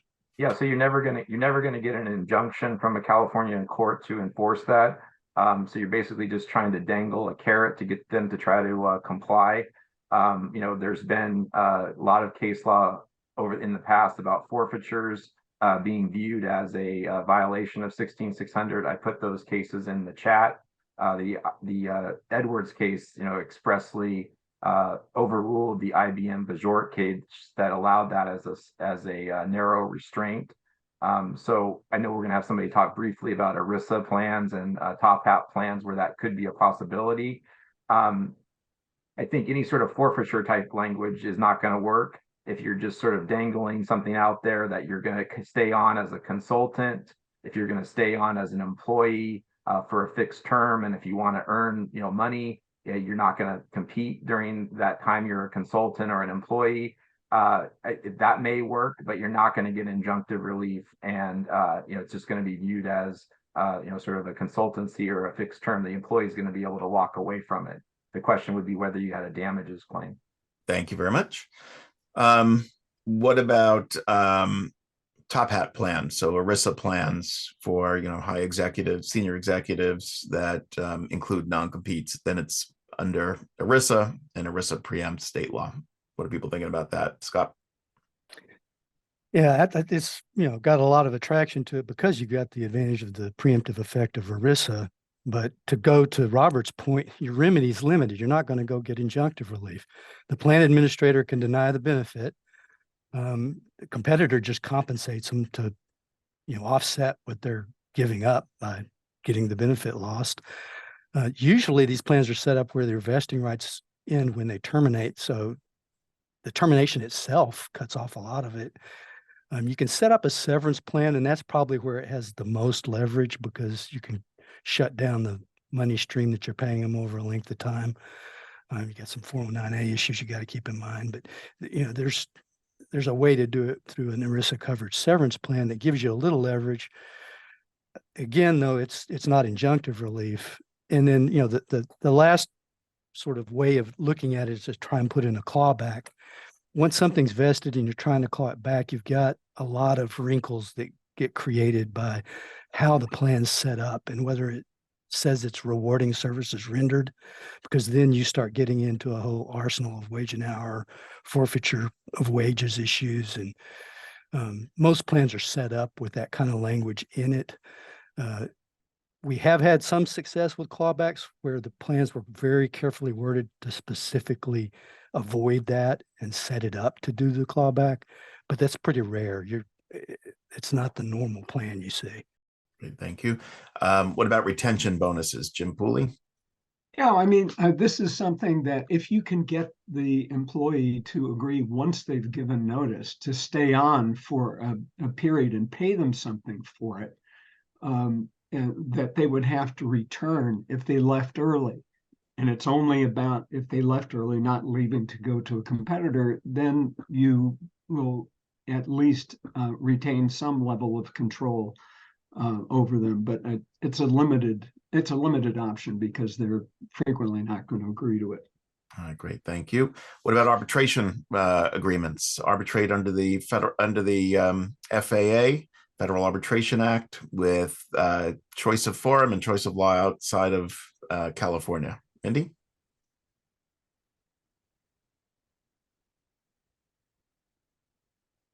Yep. Okay, Jim.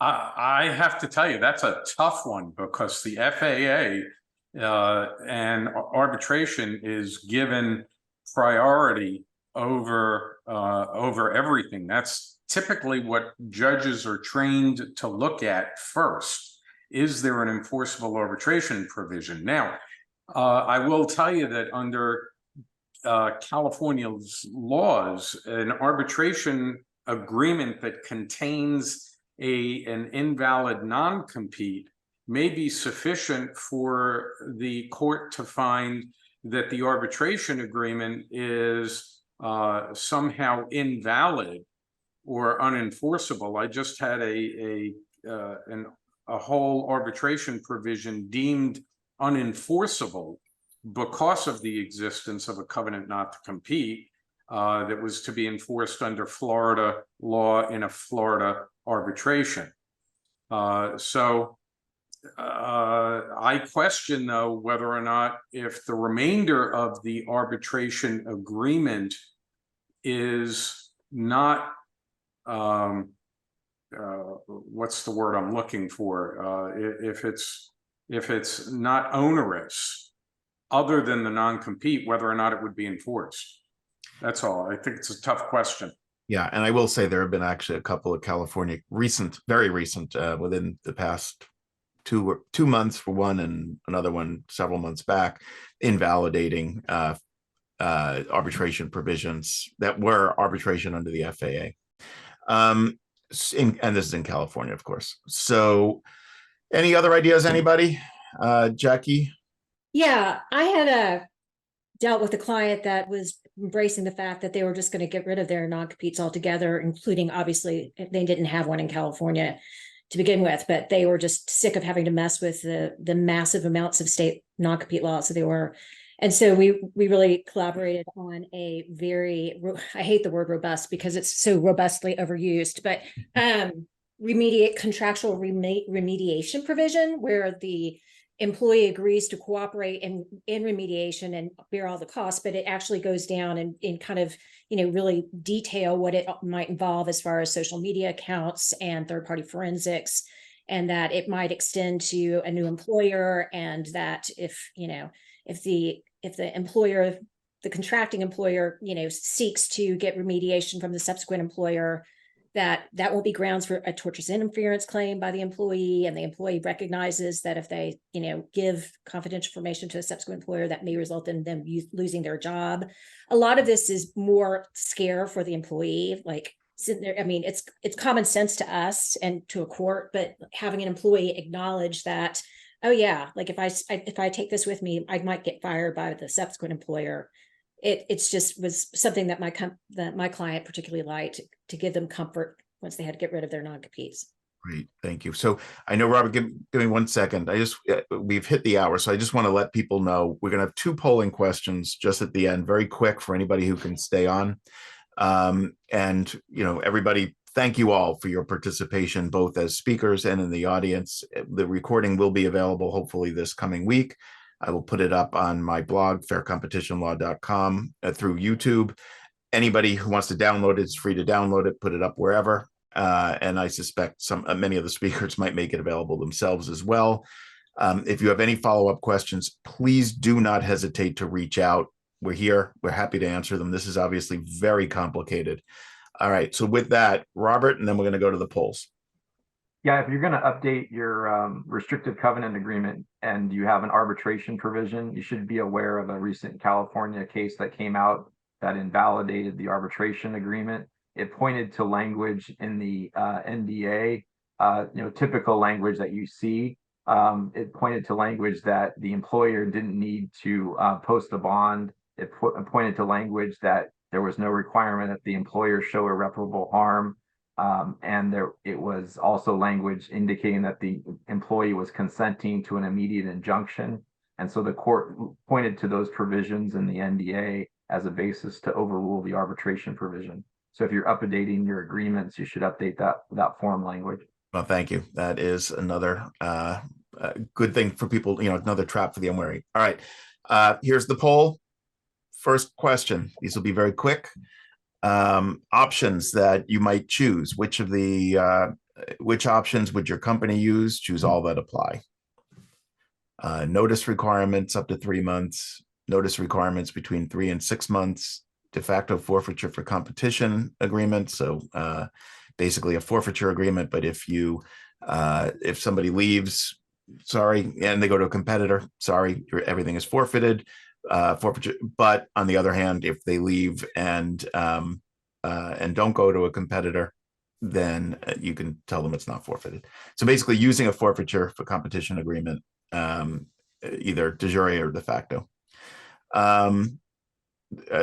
The forfeiture with an earnout, that's kind of like the, we'll pay you to not compete.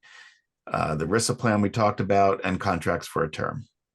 And then springing non-competes, which we haven't talked about, but Massachusetts recognizes, as does Rhode Island, this concept that if somebody violates one of the other covenants, the court, as a remedy, can impose a non-compete. Similar concept to the inevitable disclosure doctrine, which we don't have time to discuss, but just for those of you who are thinking about this. Which ones?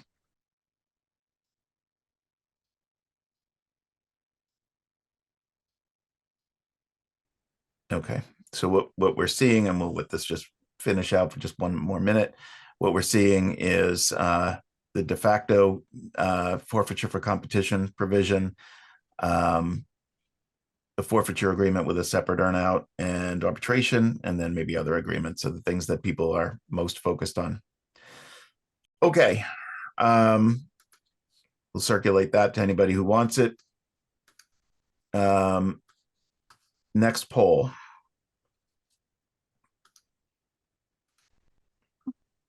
This is just a straight, oops, not letting me do that. All right, well, we may not have a next poll. There we go. All right. The question is or would your company or your client be interested in challenging in court this rule about allowing people to flee to California? So whether it's a constitutional challenge or something else, does anybody have any interest in participating in something like that, whether your company or a client's company? All right, so we're seeing more actually than I thought in terms of percentages. About 22%, 20%. It's going down. All right, I'm going to share it.